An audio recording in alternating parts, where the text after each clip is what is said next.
नमस्कार। मैं पीयूष बबेले। लोकसभा चुनाव का छठवां चरण कंप्लीट हो चुका है और एक चरण और होगा, सातवां, 1 जून को। उसके साथ ये चुनाव पूरा हो जाएगा। 4 जून को परिणाम आ जाएंगे। देश को उसका अगला प्रधानमंत्री मिलने की प्रक्रिया शुरू हो जाएगी। लेकिन आज हम चुनाव परिणाम पर बात नहीं कर रहे हैं। मैं बात कर रहा हूं एक और भी महत्वपूर्ण विषय पर। वो ये है कि चुनाव परिणाम आने से पहले ही देश को अपना नेता मिल चुका है। जिस नेता की तलाश राजीव गांधी की हत्या के बाद से ये हिंदुस्तान कर रहा था, वो इस लोकसभा चुनाव ने 2024 के लोकसभा चुनाव ने देश को दे दिया है। और वो नेता हैं राहुल गांधी।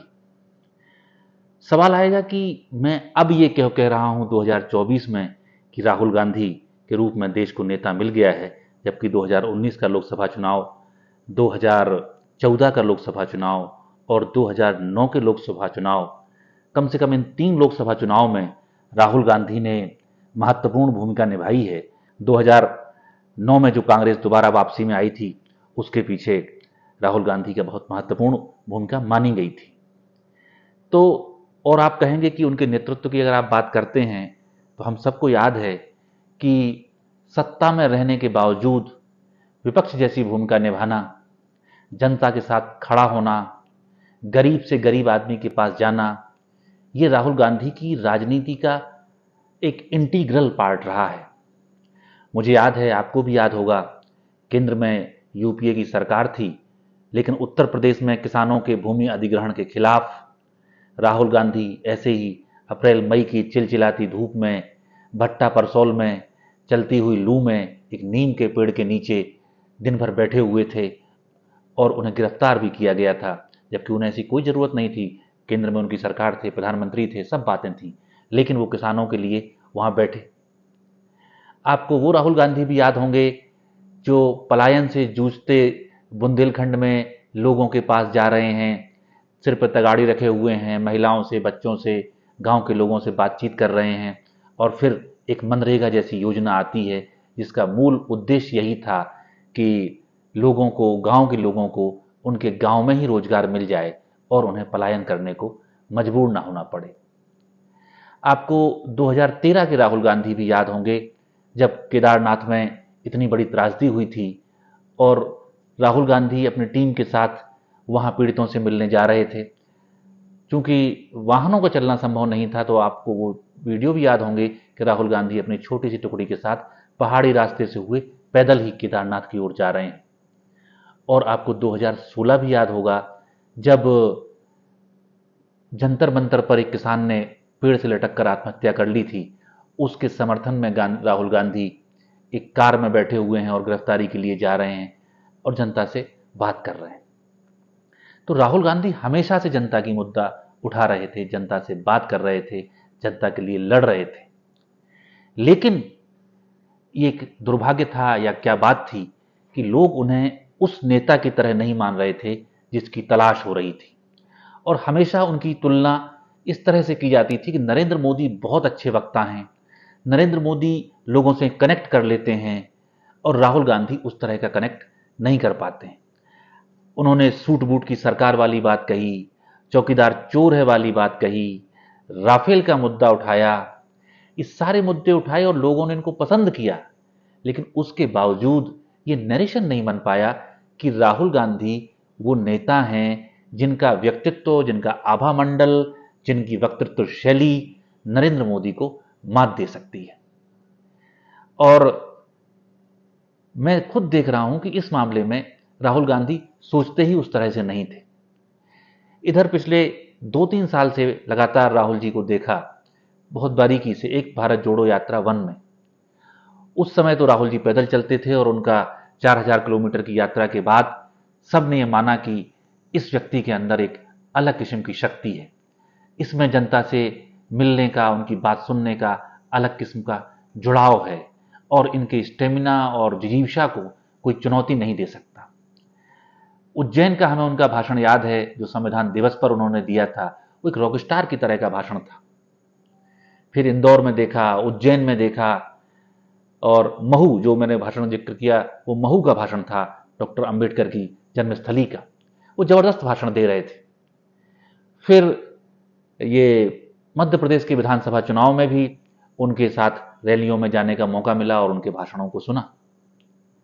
और उसके बाद राहुल गांधी भारत जोड़ो 2 में जब गाड़ी पर और पैदल दोनों तरह से निकले, तब भी उन्होंने हाथ में माइक लिया और लोगों को माइक जिस तरह से वो सामने रख कर देते थे और आम जनता को बोलने का मौका देते थे, वो आज के समय में बहुत बड़े हौसले की बात थी।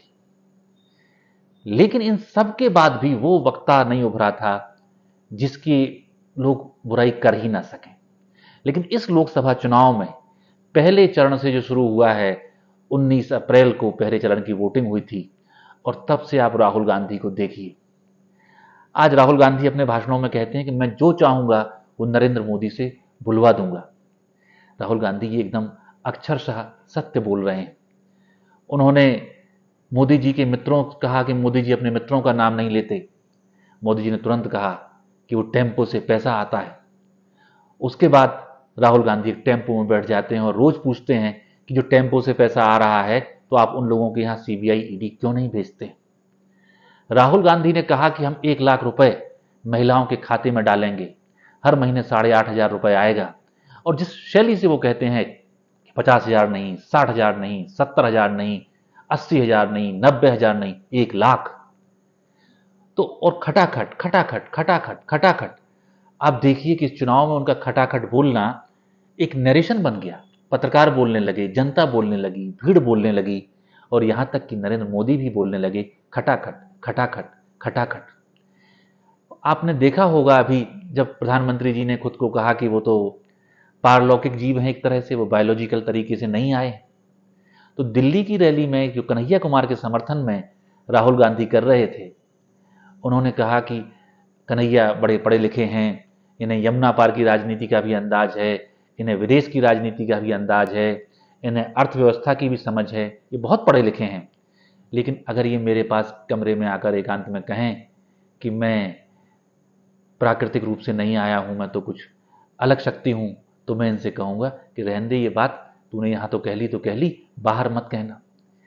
तो बातों बातों में बात को कह जाने का जो अंदाज राहुल गांधी ने विकसित कर लिया है इस लोकसभा चुनाव में, उससे उनका जबरदस्त कनेक्ट जनता के साथ बन गया है।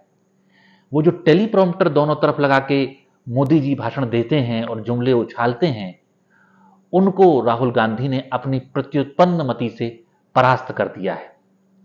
अब राहुल मोदी से ज्यादा पैदल चल सकते हैं, राहुल मोदी से कई गुना ज्यादा जनता से मिल सकते हैं और मोदी से कहीं ज्यादा प्रभावशाली भाषण राहुल गांधी जनता के बीच दे सकते हैं। आप देखिए कैसे शुरू किया था ये चुनाव। इस चुनाव में वो मुद्दा लेके आए थे जब राहुल जी ने कहा कि इनके पीछे आसुरी शक्ति है। मोदी जी ने उसे नारी शक्ति बनाने की कोशिश की, वो नहीं चलने दिया। ये विरासत टैक्स लेके आए, ये भैंस लेके आए, ये मकान लेके आए, ये मंगलसूत्र लेके आए, ये हिंदू मुसलमान लेके आए, लेकिन राहुल गांधी अपनी जगह से टस से मस नहीं हुए। और यह भी नहीं हुआ कि उन्होंने जवाब नहीं दिया। ये गजब की शैली राहुल गांधी ने विकसित की है कि वो इशारों इशारों में मोदी को जवाब देते हैं, लेकिन अपने भाषण का मुख्य जो कथ्य है, जो नरेशन है, वो अपनी गारंटियों के, अपने मुद्दों के आसपास रखते हैं और मोदी और पूरी भाजपा को मजबूर कर देते हैं कि वो आए और राहुल गांधी को जवाब दें। ये इस चुनाव ने साबित किया है। और इसका सबसे बड़ा फर्क है कि जैसे जैसे चुनाव आगे बढ़ता जाता है, अब राहुल गांधी मंच पर आते हैं और लोग हल्ला मचाना शुरू कर देते हैं। ये वो प्रायोजित भीड़ नहीं है जो मोदी मोदी मोदी मोदी के नारे लगाती थी। ये राहुल गांधी के लिए उमड़ा जन सैलाब है। तो जब लोगों के लिए जन सैलाब उमड़ने लगता है, जो नेहरू गांधी परिवार के वारिस से हिंदुस्तान की जनता अपेक्षा करती थी, अब वो राहुल गांधी इवॉल्व हो चुके हैं। जैसे उनके पिता राजीव गांधी के लिए जनता उमड़ जाती थी, इंदिरा जी के एक इशारे पर लोगों की भावनाओं में उफान आ जाता था और पंडित नेहरू जिस तरफ देख लेते थे उस तरफ पूरा हिंदुस्तान देखने लगता था। वो राहुल गांधी अब हमारे सामने आ चुके हैं। मैं नहीं जानता इस चुनाव में क्या परिणाम आएगा, वो कितने प्रचंड बहुमत से जीतेंगे या सामान्य बहुमत से जीतेंगे या कुछ और होगा, लेकिन ये तय है कि अब राहुल गांधी हमारे बीच हैं। वो जो बात कहेंगे वो सबसे वजनदार बात होगी और उसका जवाब देने में नरेंद्र मोदी की जबान अभी से लड़खड़ाने लगी है। भाषा का स्तर पूरी भाजपा ने कितना नीचे गिराया, अमित शाह ने किन शब्दों का प्रयोग किया, नरेंद्र मोदी ने किस भाषा का प्रयोग किया, अब तो वो आसमानी और सुल्तानी बातें करने लगे हैं। ये राहुल गांधी की ताकत है। ये उन्होंने जो कहा कि हम ओबीसी की जनगणना कराएंगे, जो राहुल गांधी ने कहा कि हम महिलाओं को 1 लाख रुपए देंगे, जो उन्होंने कहा कि युवाओं को हम स्टाइपेंड देंगे 8,500, जो राहुल गांधी ने कहा कि हम किसानों को एमएसपी देंगे और एमएसपी की गारंटी देंगे, जो राहुल गांधी ने कहा कि हम अग्निवीर जैसी योजना समाप्त कर देंगे और रेगुलर भर्ती शुरू करेंगे सेना में, जो राहुल गांधी ने कहा कि हम 30 लाख सरकारी पदों को भरेंगे, ये सिर्फ राहुल गांधी ने कहा ही नहीं है, जिस तरह से कहा है उसमें उनकी सारी बातें जनता के बीच चली गई हैं। और संविधान पर जो हमला कर भाजपा करेगी, ये बात जो राहुल गांधी ने कही, ये देश के दलित आदिवासी समुदाय में बच्चे बच्चे तक को आज पता है, जबकि उतना बड़ा प्रचार तंत्र राहुल गांधी के पास नहीं है जितना बड़ा प्रचार तंत्र नरेंद्र मोदी के पास है। इसी की वजह है कि आज राहुल गांधी के यूट्यूब चैनल के जो पूरे व्यूज इस चुनाव में आए हैं वो नरेंद्र मोदी के व्यूज से कई गुना ज्यादा हैं। अगर आप राहुल गांधी का ट्वीट देखें और नरेंद्र मोदी का ट्वीट देखें तो राहुल गांधी का ऑन एन एवरेज एक ट्वीट 15 से 16 हजार जाता है और हाईएस्ट जो ट्वीट उनका रिट्वीट होता है वो 27,000 से 30,000 तक हो रहा है, जबकि मोदी जी के रिट्वीट मुश्किल से 3 से 4 हजार के बीच हो रहे हैं। प्रशांत किशोर ने अपने इंटरव्यू में कहा कि मोदी जी की इसमें गिरावट आई है लोकप्रियता में। तो इस राहुल गांधी को हमें संभालना होगा, उनकी बातों पर यकीन करना होगा, क्योंकि ये चुनाव सामान्य परिस्थितियों में नहीं हो रहा है। इस चुनाव के पहले इलेक्टोरल बॉन्ड जैसा घोटाला देश के सामने आता है। इस चुनाव से पहले कांग्रेस पार्टी के बैंक अकाउंट सीज कर दिए जाते हैं। इस चुनाव से पहले दिल्ली और झारखंड के मुख्यमंत्रियों को गिरफ्तार कर लिया जाता है। इस चुनाव से पहले इंडिया गठबंधन में मुख्य भूमिका निभाने वाले नीतीश कुमार को बड़ी उस्तादी से पाला बदलने को मजबूर कर दिया जाता है। इस चुनाव से पहले शरद पवार जैसे दिग्गज नेता और उद्धव ठाकरे जैसे डैशिंग नेता, उनकी पार्टियों को उनसे छीन लिया जाता है। इस चुनाव में सूरत जैसा चुनाव भी होता है जहां सारे प्रत्याशियों के पर्चे वापस करा लिए जाते हैं। यहां खजुराहो जैसा चुनाव भी होता है जहां गठबंधन के प्रत्याशी का पर्चा खारिज कर दिया जाता है। यहां इंदौर जैसा चुनाव भी हो रहा है जहां पर नाम वापसी की आखिरी समय पर कांग्रेस के प्रत्याशी को भाजपा के मंत्री साथ में लेके जाते हैं और उसका पर्चा वापस करा लेते हैं। तो आप समझिए कि रावण रथी बिरथ रघुबीरा, ये कांग्रेस पार्टी बिना पैसे के, बिना प्रलोभन के, बिना जांच एजेंसियों की ताकत के ये चुनाव लड़ रही है। राहुल गांधी अकेले खड़े हैं और उनके साथ उनके समर्थक हैं। उनके पास उस तरह की ताकतें नहीं हैं जो पैसा, पुलिस और प्रशासन की ताकतें होती हैं। वो तो दूसरे पक्ष की तरफ हैं। एक कौरव पांडवों जैसा युद्ध हो रहा है। लेकिन राहुल गांधी ने अर्जुन की तरह यह साबित किया है कि उनके गांडीव की टंकार के सामने कोई टिक नहीं सकता। तो हिंदुस्तान की गरीब गुरबा को, आम आदमी को, गांव की जनता को अपना नेता मिल गया है और ईश्वर करे कि वो 24 के बाद ही उन्हें सत्ता में आकर अपना नेतृत्व दे। लेकिन अगर ऐसा नहीं भी होता है तो बहुत फर्क नहीं पड़ता, क्योंकि पंडित जवाहरलाल नेहरू ने एक प्रधानमंत्री के रूप में तो देश को 47 में नेतृत्व दिया, लेकिन जनता के हीरो के रूप में तो 1929 से नेतृत्व देना शुरू कर दिया था।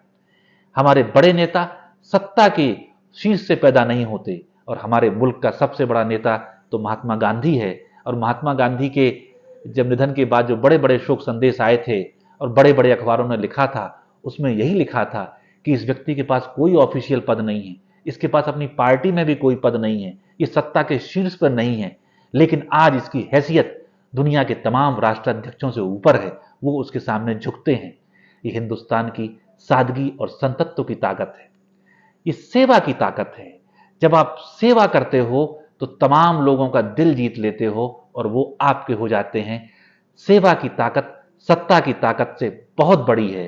राहुल गांधी सत्ता में भी आएंगे तब भी सेवा करेंगे। वो ये नहीं कह देंगे कि मैं ईश्वर का अवतार हो गया हूं, मैं अविनाशी हो गया हूं, मैं नॉन बायोलॉजिकल हो गया हूं, क्योंकि उनके पास तो त्याग की विरासत है।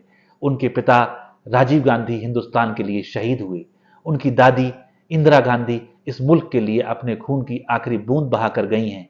उनकी मां सोनिया गांधी ने प्रधानमंत्री पद की लालसा नहीं की है और खुद राहुल गांधी ने भी प्रधानमंत्री पद की लालसा कभी नहीं की। तो ये मैं आज बहुत खुशी के साथ कहता हूं कि हमें अपना नेता मिल गया है और आइए हम सब मिलकर अपने नेता का हाथ मजबूत करें और आगे उसके नेतृत्व में सफर ये लोकतंत्र का आगे बढ़ाएं और हम उसके साथ चलें। बहुत बहुत धन्यवाद।